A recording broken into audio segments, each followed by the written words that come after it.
RCBने रचला इतिहास. Playoff 2026मध्ये qualify करणारी पहिली टीम. कोहली, व्यंकटेश आणि रसिक सलामचा धमाका. पंजाब किंग्स स्पर्धेतून बाहेर. मित्रांनो, रॉयल चॅलेंजर्स बेंगलोरने इतिहास रचला आहे. IPL 2026मध्ये प्लेऑफचं तिकीट मिळवणारी RCB पहिलीच टीम ठरली आहे. धर्मशाळेच्या मैदानावर पंजाब किंग्सला 23 धावांनी हरवून RCBने न केवळ आपली जागा पक्की केली, तर पंजाब किंग्सला या सीझनमधून जवळपास बाहेरचा रस्ता दाखवला. अशी एक मॅच जिथे रन्सही झाले, विकेट्सही पडल्या आणि शेवटपर्यंत सस्पेन्स टिकून राहिला. आजच्या व्हिडिओमध्ये आपण या महामुकाबल्याच्या 4 सर्वात मोठ्या टर्निंग पॉईंट्सबद्दल बोलणार आहे आणि RCBने यंदा सगळ्यांना कसं चकित केलं आहे ते पाहणार आहोत. व्हिडिओ शेवटपर्यंत नक्की बघा आणि RCB फॅन्ससाठी आज जल्लोषाचा दिवस आहे. चला सुरू करूया. मॅचच्या पहिल्या इनिंग्सपासून पंजाबने टॉस जिंकून आधी बॉलिंगचा निर्णय घेतला, पण RCB आज वेगळ्याच मूडमध्ये मैदानात उतरले याची त्यांना कल्पना नव्हती. कॅप्टन रजत पाटीदार इंजर्ड होता, त्यामुळे सर्वांच्या नजरा किंग कोहलीवर होत्या. विराट कोहलीने 37 बॉलमध्ये 58 रन्स आणि देवदत्त पडिक्कलने 25 बॉलमध्ये 45 रन्स काढून RCBला एक सॉलिड आणि वेगवान सुरुवात करून दिली. पण खरा धमाका व्हायचा अजून बाकी होता. नंबर 4वर आलेला व्यंकटेश अय्यरने पंजाबच्या प्रत्येक बॉलरची धुलाई केली.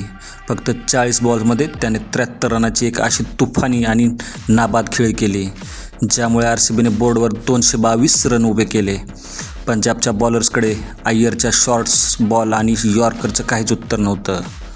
आता पाळी होती पंजाब किंग्सची. 223 रनांचा टार्गेट चेस करणं कोणत्याही टीमसाठी सोपं नसतं आणि जेव्हा स्विंगचा सुलतान भुवनेश्वर कुमार असतो तेव्हा काम आणखीन कठीण होतं.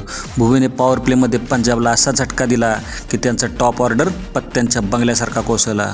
पंजाबने खूप लवकर आपले मेन्स विकेट गमावले आणि मॅच 15 ओव्हरमध्ये संपते की काय असं वाटू लागलं. पंजाबचे फॅन्स स्टेडियममध्ये पूर्णपणे शांत झाले होते. पण थांबा, कहाणीमध्ये ट्विस्ट अजून बाकी होता. जेव्हा प्रत्येकाने पंजाबला मॅचमधून बाहेर मांडलं होतं तेव्हा क्रीजवर आला शशांक सिंग आणि त्याला साथ दिली मार्कस स्टॉयनिसने. शशांकने पुन्हा एकदा दाखवून दिलं की त्याला त्या टीमचा सर्वात मोठा फायटर का मानलं जातं. फक्त 27 बॉल्समध्ये 56 रन. स्टॉयनिसनेही 25 बॉलमध्ये 37 रनची वेगवान खेळी केली. या दोघांनी RCBच्या स्पिनरवर अटॅक केला आणि एक क्षणाला असं वाटू लागलं की पंजाब हा चमत्कार करून दाखवणार.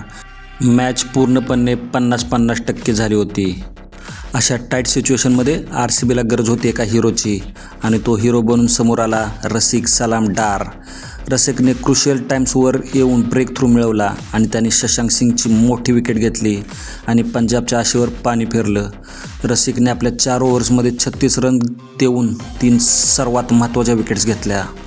शेवटी पंजाबची टीम 8 विकेट्स गमावून फक्त 199च रन करू शकली आणि RCBने हा सामना 23 रनांनी आपल्या नावावर केला. या विजयासोबत RCB IPL 2026ची पहिली क्वालिफाईड झालेली टीम बनली आहे. तर दुसरीकडे पंजाब किंग्स हा सलग 6वा पराभव आहे आणि त्यांचा पुढचा रस्ता आता जवळपास बंद झाला आहे. तर RCB फॅन्स, RCBच्या या परफॉर्मन्सवर तुमचं काय म्हणणं आहे? तुम्हाला काय वाटतं, कोहली आणि त्याची सेना यावर्षीही फायनलची स्वप्न पूर्ण करू शकेल का? आणि पंजाब किंग्स या सलग पराभवासाठी तुम्ही कोणाला जबाबदार मानता? मला कमेंट सेक्शनमध्ये तुमचं मत नक्की कळवा. व्हिडिओ आवडला असेल तर नक्की लाईक करा, तुमच्या मित्रांसोबत शेअर करा आणि IPLच्या अशाच फास्ट आणि डिटेल्स अनालिसिससाठी चॅनलला सबस्क्राईब करायला विसरू नका. भेटूया पुढच्या व्हिडिओमध्ये. तोपर्यंत टेक केअर आणि बाय बाय.